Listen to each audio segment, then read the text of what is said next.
In this video, I am warning you to not make these mistakes on your video editing resume. There are lots of things that can turn clients away when it comes to resume mistakes. And as a video editor, the resume can often fall second to the demo reel. So it's easy to think, well, what does the resume matter anyways? But do not be fooled. The resume is just as important to perfect if you really want to ensure that the client picks you for the job. If we haven't met yet, I'm Colleen and I'm your video editing mentor. In this channel, I teach you how to get a video editing job and how to get paid doing what you love. So for more tips on that, be sure to hit subscribe with the bell down below so you do not miss a thing. In the meantime, let's dive in.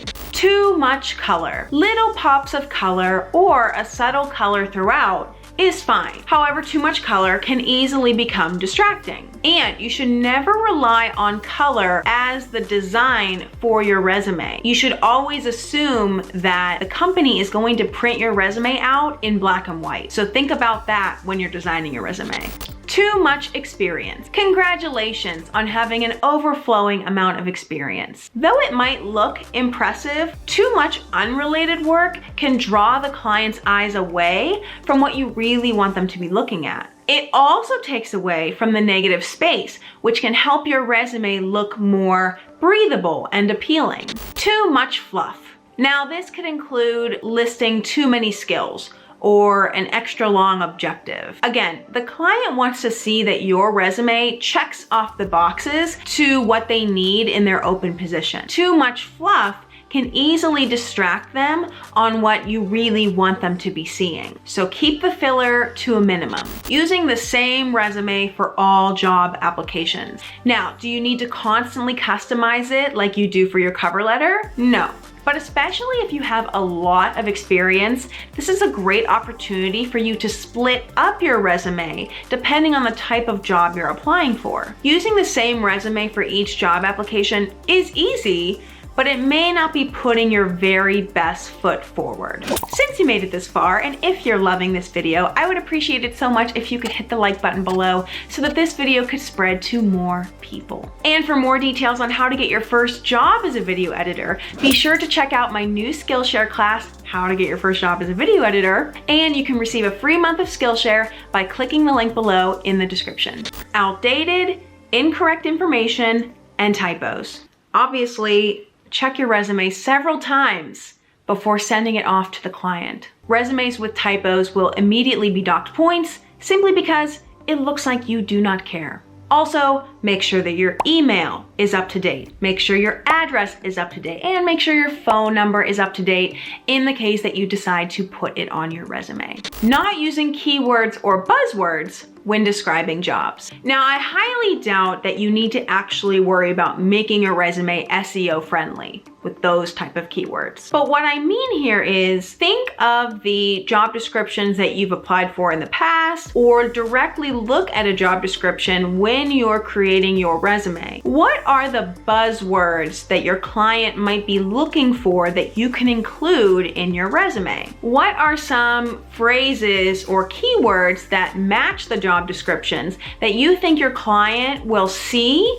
and immediately think, yes, that's exactly what we're looking for? Try to use those kinds of phrases. Putting your school at the top. The problem with this is that the top of your resume is the most valuable piece of real estate on your resume. While your schooling might be important, it's nowhere near as important as your work experiences. If anything, your schooling is sort of just a checkbox. Did they go to school? Did they get a bachelor's degree? Whatever. It doesn't need to live at the top. In fact, on my resume, it lives in the very bottom right corner. It lives in the corner just as a little plus versus an actual full-on highlight.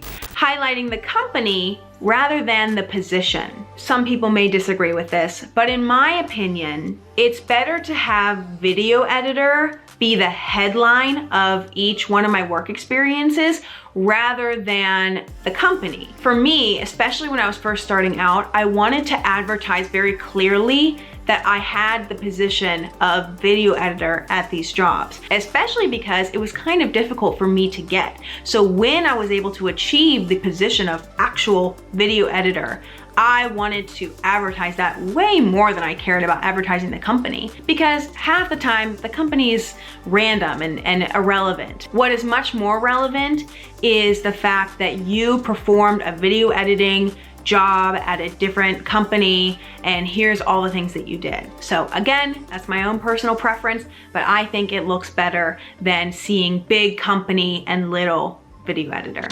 Not sending a PDF. This may be a small tip, but it makes a huge, huge difference. Always send your resume as a PDF. A Word doc looks so messy and so casual, and it can easily lead to your resume getting disfigured when you are sending it to another client, because when they open it, any and all formatting and design that you try to do in that document is not gonna look the same when you send it somewhere else. So always send a PDF.